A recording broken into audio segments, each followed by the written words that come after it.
Hi there. In this section, we're going to go over parts and assembly. As we begin, you want to place your case on the floor. There are a couple of reasons for this. One, it frees up your hands. It's much more easy to handle a case that's on the floor rather than on your lap. And then if for some reason the trumpet does happen to fall, it's much closer to the ground. It doesn't get quite as damaged. Now we want to make sure that we're opening the case properly. There are a few things you can look for that will help you identify if the case is in the upright position. One are the latches. This case here has latches. If you pull up on the latches, most likely the case is in the proper position to open correctly. Now as I open this lid, you'll see it just stays in here and it doesn't fall out. Nothing's wiggling or moving. It keeps the instrument nice and safe. If you have a case with a zipper on it, the zipper is usually on the upper half. If it's right in the middle, just be very careful as you open it the first time. If it feels like anything's falling out of the instrument as you open it, peek in there a little bit, you might want to flip the case over. But again, as you open the case, everything should be seated firmly in the case. The pockets in here are designed for the instrument and it should fit very snugly in there. Now we're going to zoom in a little bit while I go over the parts of the instrument so that you can see it a little bit better.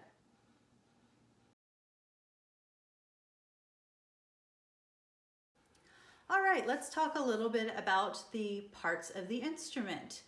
As we go along and learn our hand positions and how to play the instrument, I will be referring to some of these parts of the instrument. It'll be helpful for you to understand what they are. If I speak too fast, you can always come back and watch this video again. There's also a diagram just below this video that labels all of the parts as well, and you can reference those at any time. We're going to get started here at where the mouthpiece goes in. This is the lead pipe that goes along here. As we follow it along, there's a hook right here. This is actually called the finger hook or the pinky hook. Your pinky will go in that later on. If I continue along around here, we have our first water key. There's another one down here. These are just valves to let some of the condensation out as you're playing. You'll collect water in here. You have hot air and a cold instrument that creates that condensation in there. As we follow along, it connects into the valves up here. Now, these three buttons right here are called our valves. First valve, second valve, and third valve. The first valve is the one that's closest to your body when you play, closest to the mouthpiece. Second is in the middle, and third is furthest from you. Now these valves have pistons that are inside here, and these are called the casings. These are the cases for those piston valves that go up and down. So as I push this button, there's actually a piston that's rotating inside of there.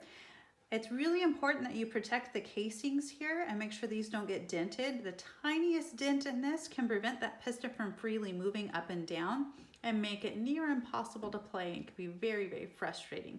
So be extra careful to not let anything damage those casings.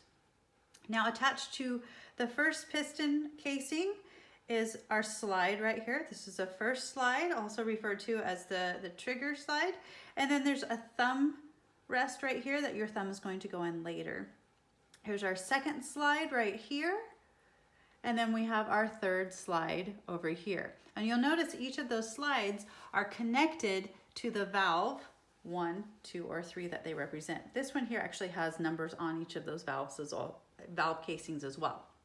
Now on the third slide, we also have this ring right here. That's called the third valve ring or the third trigger.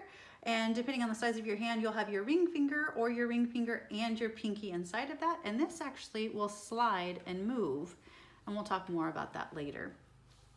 So those are all the main parts that you really need to know as we're going along. There are a few other parts listed in the diagram below if you want to check those out.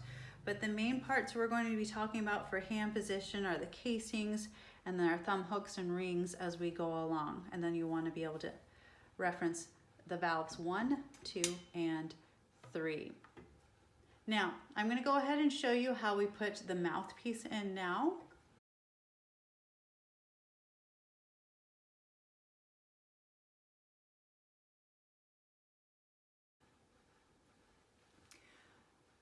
Now I've moved the camera up a little bit higher so that you can see me put the mouthpiece in here. This is our lead pipe.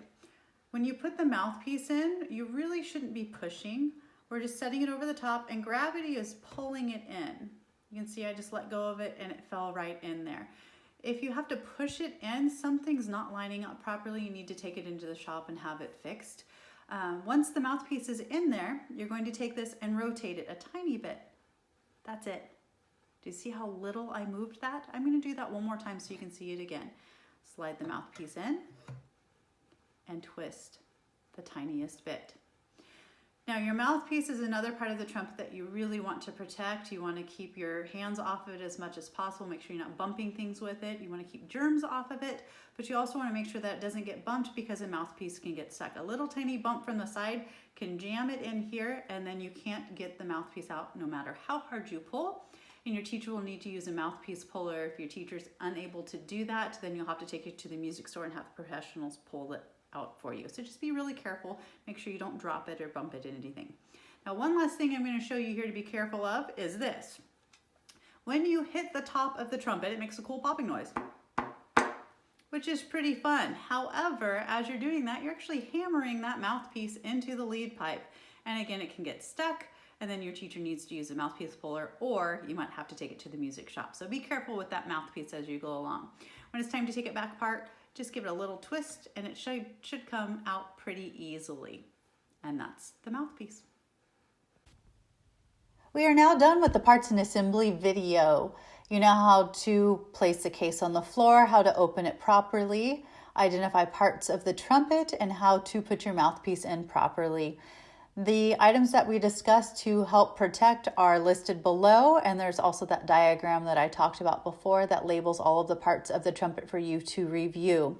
Please scroll down and look at all of those items just to make sure you caught everything before you move on, but you are ready to move on to the next section. You can go on up to the Getting Started tab and scroll down to Making Noise. It's time to take the mouthpiece out and start buzzing. Good luck!